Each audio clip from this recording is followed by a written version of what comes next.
오늘 이 설교의 제목은 포기하고 싶을 때, 그런데 하나님의 일을 하면서 포기하고 싶을 때도 있습니다. 그것이 바로 오늘 이 성경 본문의 느헤미야였습니다. 이 느헤미야는 하나님께 기도하고 하나님께서 맡겨주신 사명, 예루살렘 성을 쌓는 나라의 안보의 일을 담당하고 있었습니다. 그런데 그 일을 포기하고 싶을 때도 있었습니다. 여러분, 나라를 위해 일하는 일, 나라의 안보를 든든하게 하는 일, 이것은 하나님께서 우리에게 맡겨주신 일이고 하나님의 일입니다. 느헤미야가 그 일을 하고 있었습니다. 그런데 그 일을 하는데도 반대가 있었습니다. 그 일을 하는데도 장애물이 있었습니다. 오늘 저와 여러분들은 어떠신가요? 하나님께서 우리에게 맡겨주신 그 사명을 감당할 때 반대가 없습니까? 장애물이 없습니까? 그렇지 않거든요. 하나님께서 나에게 맡겨주신 일, 나라를 위해서 이 안보를 든든하게 하는 일, 이 도상에서도 반대가 있습니다. 그리고 장애물이 있습니다. 그런데 더 놀라운 사실은 이 느헤미야는 그 반대, 그 장애물을 넘어서 하나님께서 그에게 맡겨주신 사명, 이 사명을 놀랍게 감당하는 하나님의 사람이 되었다라고 하는 것입니다. 그런 의미에서 우리는 느헤미야가 경험한 반대와 장애물이 무엇인가, 또 그는 이 장애물과 그리고 이 방해를 어떻게 넘어설 수 있었는가라고 하는 질문을 오늘도 우리는 이 성경 본문 속에 던지고, 이 느헤미야의 장애물 반대 설교 시리즈가 지금 3일째 지속되고 있습니다. 그다음에 마지막으로 이 느헤미야가 경험한 반대, 그리고 그는 이것을 어떻게 넘어설 수 있었는가라고 하는 질문을 오늘도 우리는 이 성경 본문 속에 던지고 함께 주의 음성을 들을 때, 세 번째로 그가 경험한 반대의 정체가 무엇이었는가, 그것은 바로 도피입니다. 도피. 그러니까 이 사단마귀의 뜻이 반대하는 자, 무엇을 반대하는가? 하나님을 반대하고 하나님의 사람이 하나님께서 맡겨주신 사명, 그 사명을 반대하는데, 이 사단마귀의 전략은 하나님의 사람으로 하여금 도피해라, 이것이 바로 사단마귀의 전략이었다라고 하는 것입니다. 우리 느헤미야 6장 10절입니다. 이후에 무헤다벨의 손자 들랴야의 아들 스마야가 두문불출하기로 내가 그 집에 가니 그가 이르기를 그들이 너를 죽이러 올 터이니 우리가 하나님의 전으로 가서 외소 안에 머물고 그 문을 닫자. 저들이 반드시 밤에 와서 너를 죽이리라 하기로. 이 느헤미야에게 이 사단마귀가 도피의 전략을 쓰는데 느헤미야에게 무엇이라 이야기를 하고 있습니까? 너를 죽이려고 하는 사람들이 있다. 그러니까 너에 대한 여론이 좋지 않다. 여기서 피해야 한다라고 하는 것이죠. 그런데 한번 생각해 보실까요? 만약 느헤미야가 정말 그 사역의 현장, 사명의 현장에서 피했더라면, 지금 사단마귀의 전략은 사실 느헤미야가 관심 있는 것이 아니라 느헤미야가 하나님의 일을 하는 그것이 이 사단마귀에 있어서는 절대로 해서는 안 될 일입니다. 그러니까 사단마귀의 관심은 느헤미야가 하나님의 일을 하지 못하게 중재하는 것, 그리고 이 현장에서 도피하게 만드는 것, 그것이 바로 사단마귀의 전략입니다. 그런데 이 전략에 말려 들어갔다면, 느헤미야가 도피했더라면 어떻게 됐을까요? 아마도 자기의 목숨의 안전을 느꼈을지는 모르겠지만, 그러나 하나님의 사역은 진행되지 않았을 것이다 라고 하는 것입니다.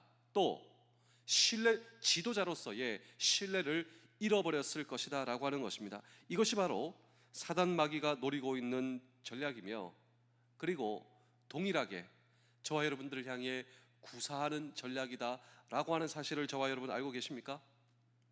하나님께서 맡기신 그 사역의 장에서 하나님의 일꾼으로 하여금 두렵게 만듭니다. 이것이 바로 사단마귀의 전략이에요. 하나님께서 우리에게 맡기신 그 사명을 붙잡고 있는 하나님의 일꾼으로 하여금 두렵게 만들고 이제 그만 손을 놓고 싶다라고 하는 그 생각으로 하여금 들게 하는 이것이 바로 사단 마귀의 전략이다. 그리고 도피하게 만든다라고 하는 것이죠. 이것이 바로 사단 마귀의 전략입니다. 여러분, 오늘 저와 여러분들은 하나님의 사람으로서, 하나님의 일꾼으로서 결코 도피하실 생각을 하시면 안 됩니다. 우리는 이곳을 지키고 있어야 한다라고 하는 것입니다. 그렇다면 느헤미야도 두려운 마음이 들었습니다. 그도 포기하고 싶었습니다. 그도 모든 것을 그냥 손을 놓고 싶었습니다. 그런데 이때 느헤미야가 한 방법은 무엇인가? 두 가지인데요. 첫 번째로 분별했습니다. 그리고 두 번째로 직면하였다라고 하는 것입니다. 도망가는 것이 아니라 현실을 직면하였다. 사역의 현장을 떠나는 그 도피를 거절하였다라고 하는 것입니다. 그러므로 오늘 저와 여러분, 현장이 어렵지 않을 수가 없습니다. 오늘 저와 여러분들의 현장은 사실 우리가 보면요, 늘 힘들었어요. 우리의 사역의 현장은 여러분 어려울 수밖에 없습니다. 그런데 어려움은 어려울수록 현장에 직면할 줄 알아야 한다라고 하는 것이죠. 이유가 있습니다. 이유가 무엇인가? 보통 사람들은 현장이 어려우면 떠납니다. 보통 사람들은 현장이 어려우면 여기가 아닌가 보구나 그런 생각을 하죠.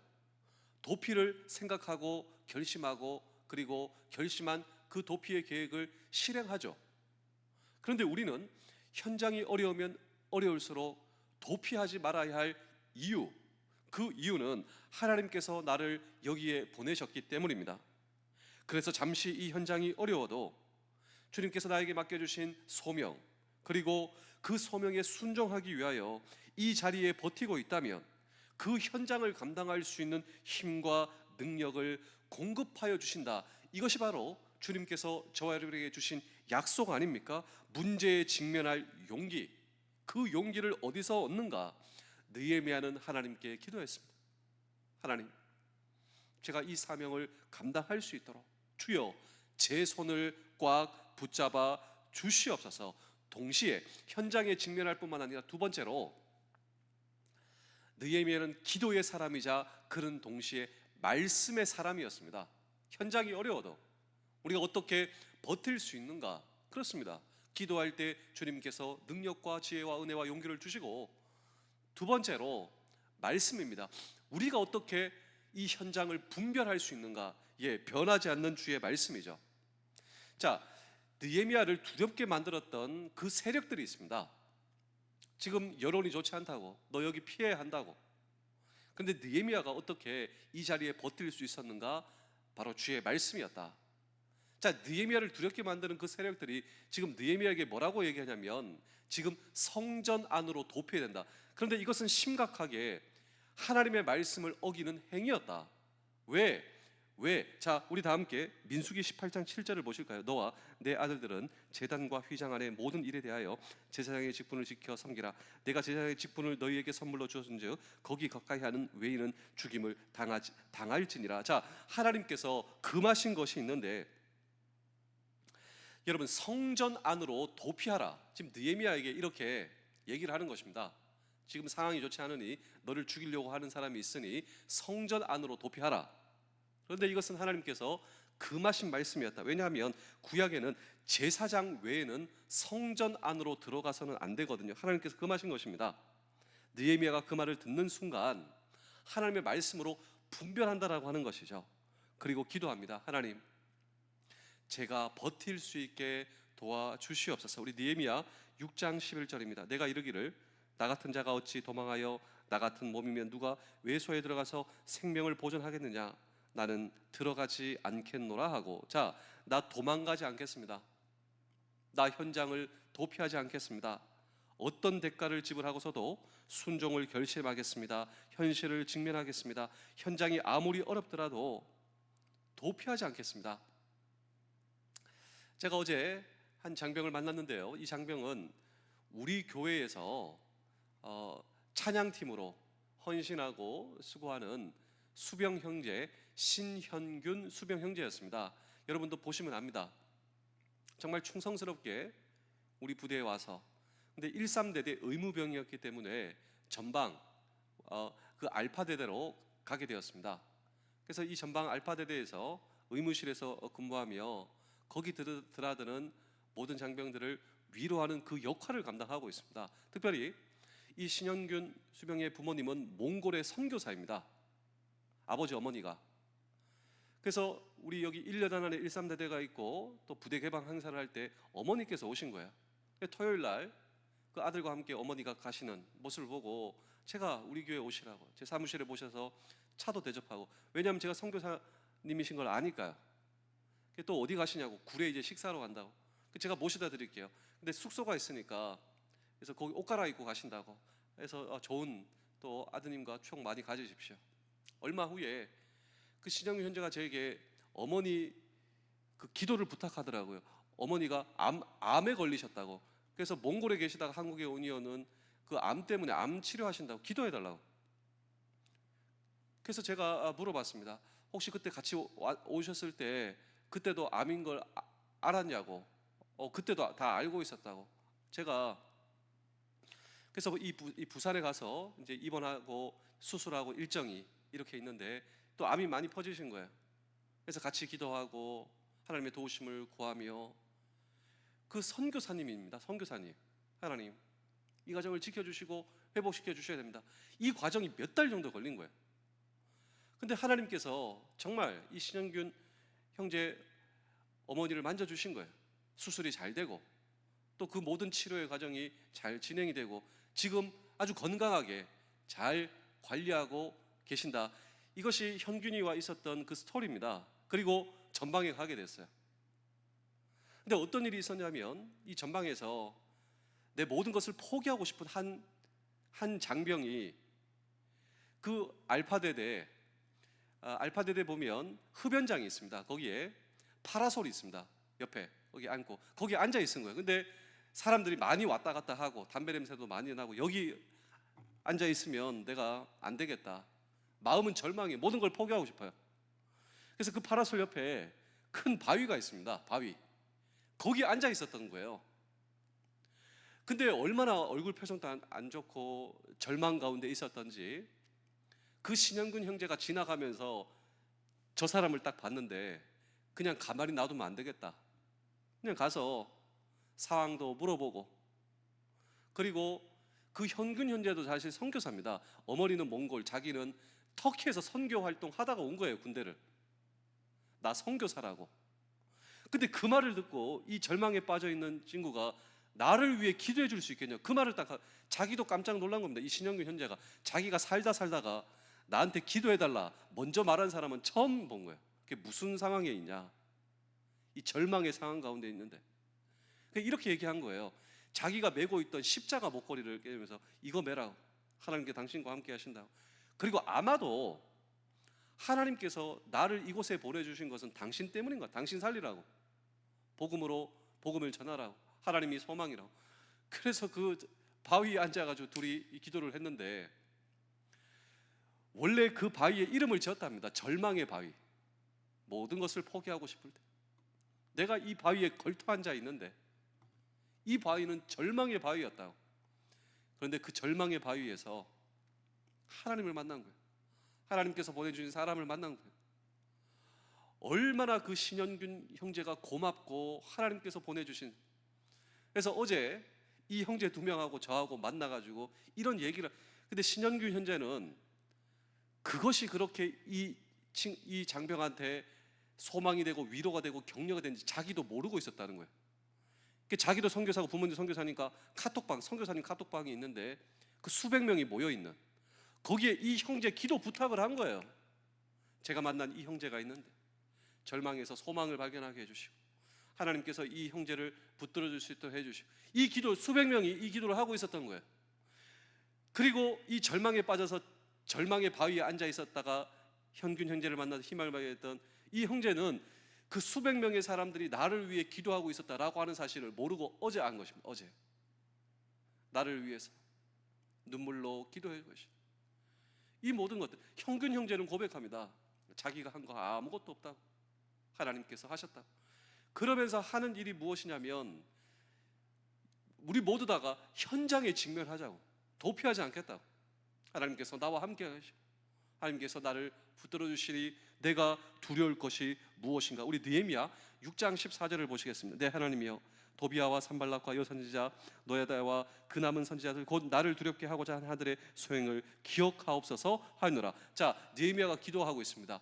현장에 서려면 사실 두렵습니다. 느헤미야도 두려웠습니다. 그런데 그 두려움을 안고 하나님께 기도하는 것이죠. 하나님, 전능하신 주의 도우심을 구합니다. 주여 도와 주시옵소서. 나를 기억하여 주시옵소서. 주님의 능력의 손으로 나를 붙들어 주시옵소서. 그리고 느헤미야는 그 예루살렘 성을 완성하는, 나라의 안보를 든든하게 하는 그 사명을 완수하는 놀라운 성취에 모든 것을, 모든 반대를 넘어 소명을 성취하는 주인공이 되었다라고 하는 것입니다. 제가 마지막으로 한 편의 이야기를 들려드리고 오늘 설교를 마치겠습니다. 제가 이 3일째 이 느헤미야 설교 시리즈를 하고 있는데, 첫째 날 한 선교사님이 선교지에서 선교하다가 극심한 반대, 다른 종교를 퍼뜨리고 온다. 그러니까 병원 선교도 같이 했는데 막 폭행, 오죽 심하니 그 스태프들이 그 사역의 현장을 떠나야 한다고. 근데 이 목사님이 한 말은 무엇이냐면, 주님께서 우리에게 맡기신 이 날 우리가 이 현장을 떠날 수 없다고. 주님께서 우리를 보내주셨지 않냐. 우리가 주님의 일을 하면 주님의 지원이 부족할 수 없다. 그래서 제일 반대하는 사람, 그 사람이 아주 심각한 이 병에 걸려서 이제 돌아가실, 아무 병원도 뵙지 않습니다. 왜냐하면 희망이 없으니까. 또 이 사람은 돈도 없으니까 모든 병원에서 퇴출당한. 그래서 돌아가시게 됐죠. 그 시신을 잘 수습해서 정말 정성스럽게 해서 유가족, 그 가족으로 보내주었는데, 이것이 거기에 살고 있는 사람들에게 감동, 모든 반대가 철회되고 따뜻한 주민들의 그 협력과 지지로 그 사역의 현장, 그 선교의 현장에서 열매를 맺게 되었다. 말은 여러분 쉽고 짧지만 얼마나 오랜 기간 동안 어려움 가운데 있었는지, 그 후에 이제 따뜻한 협력으로 열매를 맺게 됩니다. 모든 그 현지의 사람들이 이제 이 선교사님을 이제 찬성하고 지지하고 도와줍니다. 근데 모여 있는데 그 스태프들이 이 선교사님에게 질문하게 되었습니다. 선교사님, 우리 그때 정말 힘들었잖아요. 그때 우리 정말 여기서 죽을 수도 있겠다. 그래서 우리들이 선교사님한테 여기 떠나야 됩니다. 여기는 아닌 것 같습니다. 그때 선교사님은 어떻게 버티고 계셨습니까? 우리 모두는 떠나고 싶었는데 선교사님이 이곳을 버티고 계실 수 있었던 그 이유는 무엇입니까? 라고 했더니 선교사님이 한 유명한 대답이 이것이었습니다. 십자가에 못 박힌 사람은 한 방향밖에 바라볼 수 없습니다. 십자가에 못 박힌 사람은 한 방향밖에 바라볼 수 없습니다. 뒤돌아볼 수 없습니다. 자신의 계획을 가질 수 없습니다. 하나님께서 나를 여기에 못 박으셨습니다. 나는 여기서 버티고 견딜 수밖에 없었습니다. 그것이 내가 한 일입니다. 그런데 우리 사랑하는 성도 여러분, 장병 여러분, 공가족 여러분, 그 선교사님들 뿐만 아니라 사실 우리 모든 그리스도인들은 십자가에 못 박힌 사람이다라고 하는 사실을 알고 계신가요? 예수님께서 2000년 전 우리의 죄와 허물을 담당하시고 십자가에 못 박히신 것은 우리를 위해 대신 거기에 못 박히신 것이다 라고 하는 것입니다. 내가 죽어야 할 자리, 내가 심판받아야 할 그 자리에 예수님께서 오셔서 대신 십자가에 못 박히셨다면, 여러분, 그분이 나를 위해 못 박히셨다. 그런데 지금은 그분께서 나를 이 자리에 보내신 거예요. 주님의 소명을 붙들라고, 내가 너에게 시킬 일이 있다고. 그렇다면 이제는 주님께서 우리를 이곳에 보내셨다면 내가 이 자리에, 주님께서 보내셨기, 주님께서 나를 대신에 못 박히, 나는 이 자리에, 오늘 여기에 대신 주님을 대신해서 보내셨기 때문에 내가 이 자리에 못 박혔다라고 하는 사실이다라고 하는 것입니다. 저와 여러분들은 한 방향밖에 바라볼 수 없어요. 하나님의 계획에 따라 여기에 머물며 버틸 수밖에 없습니다. 바로 이 자리가 소명을 성취하는 자리가 될 것이다 라고 하는 것입니다. 그렇다면 이제 우리는 한 방향밖에 바라볼 수 없는 자가 되었음을 기억하며, 행여나 뒤돌아보면 안 됩니다. 도피해서도 안 되죠. 자신의 계획을 가질 수가 없습니다. 주님께서 나를 왜 이곳에 두셨는지 그 소명에 집중하며 버티며 피를 흘릴 때 우리는 하나님의 뜻을 이루는 사람, 놀라운 하나님의 소명의 도구로서 마침내 내 인생을 아름답게 성취할 수 있다라고 하는 사실을 기억하시는, 그렇습니다. 하나님의 일에 하나님의 지원이 부족할 수 없다. 하나님, 내 손을 꽉 붙들어 주시옵소서. 하나님, 나를 기억하여 주시옵소서. 기도와 말씀 안에 거하시는 우리 모두 되실 수 있기를, 그때 저와 여러분들의 절망의 바위가 희망의 바위가 될 수 있다.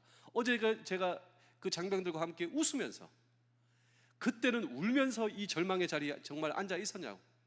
그런데 이 바위는 희망의 바위가 되었다. 여러분, 알파대대에 희망의 바위가 되어 있어요. 우리의 삶의 현장이, 우리의 가정과 부대와 교회가 희망의 바위가 될 수 있다라고 하는 사실을 기억하시는 우리 모두 되실 수 있기를 주의 이름으로 축복합니다. 기도하겠습니다. 치유의 하나님 아버지, 나의 모든 질병을 치유하여 주시기를 구합니다. 젊었을 때는 내가 건강에 당연히 금방 낫는 줄 알았는데 이제 보니 당연한 일이 아니라 아버지의 큰 선물이었습니다. 나의 힘으로 난 것이 아니라 모두 하나님의 도우심이었습니다. 오늘도 주님이 주시는 힘으로 사는 것을 알게 하시고, 그리고 인생은 나의 힘이 아니라 주님의 힘으로 사는 것임을 다른 사람에게 알리는 내가 되게 하여 주시옵소서. 예수 그리스도의 이름으로 기도하옵나이다. 아멘.